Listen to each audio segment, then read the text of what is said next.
Ready? Yes. The next formula is a criteria based on yield. This is internal rate of return. Internal rate of return is, if you see, it is the same formula except that instead of discount rate here we have R here. Instead of I, we are using R symbol here, and we make the net present value equal to 0, which means that when discounted benefits minus discounted cost becomes equal to 0, at that rate is considered as internal rate of return. And its advantage is it is not using any discount rate. The project can be considered economical if internal rate of return is more than acceptable discount rate, and higher the internal rate of return of any project, that is the better one when we are ranking the projects. The next is the payback period, and we have simple payback period and discounted payback period. The simple payback period is when the revenues minus cost becomes equal to 0. That time is your T prime is your payback period, and the same formula can be also found easily if your the cash inflows per period are same. So you have initial investment divided by cash inflows per period. Payback period is equal to payback period. As you can see over here, there is no time value of money concept coming. This is a simple payback period. If you would like to have the discount rate to be used as well, which is more realistic, then the discounted payback period is used, which is the discounted benefits minus discounted cost when that time when they become greater or equal to 0. That time T prime is the discounted payback period. Doctor, so again you are bringing everything to the present time. Exactly. We are all everything bringing to the present time, and we can show you with the coming example. So next example we are going to show you about the discounted payback period and simple payback period. Let's see this example here. We have initial investment of $200, and the net cash inflow is as given below here, which is at the end of first year it is $100, or start of first year from 0. If we say 0 is the initial year, then 0 and 1 is at the end of that. So it is at end $100, and second 100, and then third is 81.7, and 4 is 100. Now the simple payback period is telling us that in 2 years time our initial investment at 0 time will be back. We will have the amount which we have spent will be back to us. This is a simple payback period. Let's say if the discount rate is 20%, the discounted cash flow will look like that, which is given here. You have first year, this $100 is discounted 1 year once, so it is 83.3 1 year discounted. This is the another is $100 is 2 year discounted. 81.7 is 3 year discounted, which has become 47.3. And this 100 has become 48.2 after discounting 4 years. So the discounted payback period is, now if you add these first 3 years, they are equal to, in our initial investment, $200. This means that in 3 years we will have the payback period if you take into account the time value of money. And also we can note that the discounted payback period will always be greater than the simple payback period. So doctor, if I'm correct, for the discounted rate we always go back to the present time. So 83 is present, 69 is present, 47 is present, exactly, 48 is present. That's right. Thank you very much. And now we have some examples. We will, whatever the concepts we have learned, we will see some examples here. Suppose a new restaurant that just opened up had incurred an initial cost of $5,000 and is expected to stay open for the next 3 years. The net benefit for the next 3 years is expected to be $3,000 per year. What is the net present worth of the investment? Should the investment have to be invested? The discount rate is 9%. So we have initial cost is $5,000, and we have the revenues coming as $3,000, and we are finding out by net present value. Net present value is, remember that it is the discounted cost minus discounted benefits minus discounted costs. So we have all the benefits are discounted here minus this initial cost. We have the net present value of 2593.88, and you can see that the question is asked, should the investment have to be invested? Yes, any investment net present value greater than 0, it is a good investment.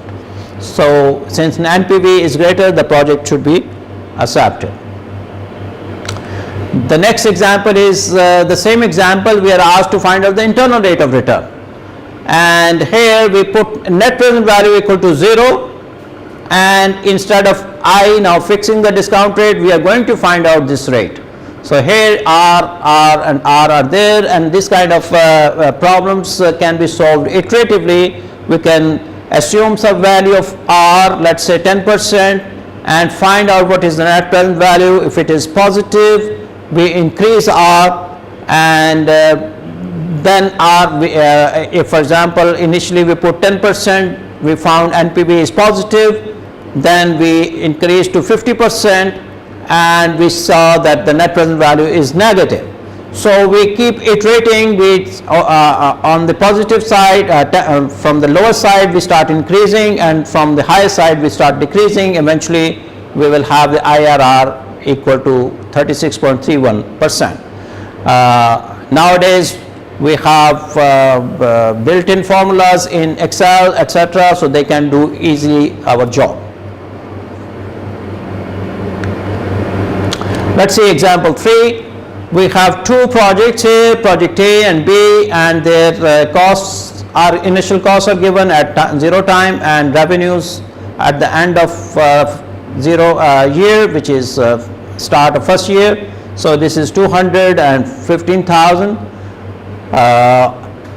IRR is calculated 150, and net present value is at 10% is 82 and 3636.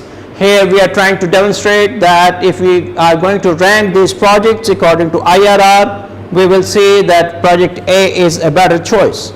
But if we rank it according to the net present value, you will be 3,636 richer. So you net present value give a more comprehensive approach here. So here, if I may, for example, to find IRR, since there is only 1 year is involved, can I do eyeballing? Exactly. 100 and 200, therefore 100%. Yeah. 10,000, 15,000, 5,000 difference, therefore 50%. Exactly. And the reason is because it's going to be after cross multiplication, it's going to be linear. Exactly. We should be able to solve this using a linear calculation. That's right. Even for 2 years we have quadratic equation, so that can easily be solved as well. Then we have 3 projects here, A, B and C, and we have 3 years of revenues here, and initial costs are there.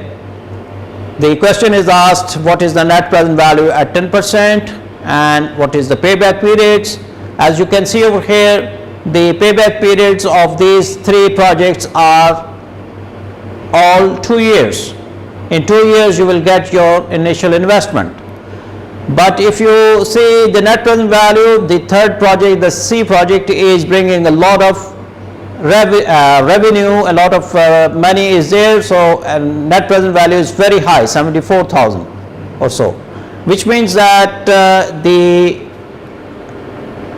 payback period is a near-sighted criteria. It doesn't look far beyond when the payback is done. So there may be more revenues coming in the future for some projects, and it may turn out that the ranking may be not that great. So basically here the payback period does not necessarily capture the growth that the company might have in the 3rd year or the 4th year after the payback is done.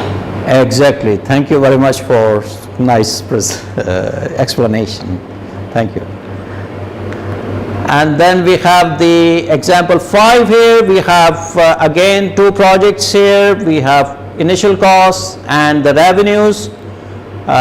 We have net present value and benefit cost ratio, net present value at 10% and benefit cost ratios calculated. And you can see from here also that the ranking are different. If we look at project A, benefit cost ratio is 2 and project B, benefit cost ratio is 1.27. So project A is better because it has a higher benefit cost ratio. Whereas if we look at net present value, project B is better. So again, we can say that the ranking could be quite different with different criteria. And then in conclusion, we can say that in case where a discount rate is reasonably established, present worth analysis is certainly the most comprehensive approach. When discount rate is unknown or fixed at artificial level, the rate of return provide more useful information, and payback criterion is useful for quick preliminary assessments where we have several projects, hundreds of projects, companies do many projects, so you can use a payback period as a preliminary assessment. So this example, we are going to see it next time, I suppose. Then I will just read this example here. Consider hydroelectric project with a capacity of 120 megawatt, average annual energy generation of 600 gigawatt hour per year, a total cost of $150 million, a construction period of 5 years with cost disbursements of 20% each year, and a useful economic lifetime of 50 years after the start of operation. The annual operation and maintenance cost will be $1.5 million and the interest rate is 12%. There is no inflation. Find the average unit cost of energy. So I leave it over here, think about it, go and do homework on this, and we will discuss this next time. So doctor, if you explain some of the keywords of this assignment, I would appreciate that. For example, what does disbursement means? Disbursement means that not all $150 million are required at the start. So such kind of projects, if we are borrowing money, we will be borrowing money in tranches, in disbursements. So we are borrowing, let's say 20% first year, 20% next year, and so on, so that the interest during construction is less. If we borrow it at the start $150 million, the interest will be higher. So we borrow how much money is needed, and then next year we borrow again, and so on. So is there any capital cost here, the original cost that I need to calculate? The original cost of this is $150 million, but because of disbursement, there will be there is a construction time here, 5 years, because we say that the construction period is 5 years and the cost disbursement of 20%. This means that $150 million, we are spending $30 million each year. But then there will be interest during the construction. After that, the operation of that project will start. So if I wanted to see the benefit or revenue versus the cost, what components are the cost and what components are the revenue in this exercise? Okay, here we are not worrying about the revenue, but we have energy here. So we can find out the energy cost. We can easily make it to revenue also if we know that how much we are selling this energy. We are given 600 gigawatt hours per year. So we are asked to find out the average unit cost of energy. Thank you. All right. Thank you very much.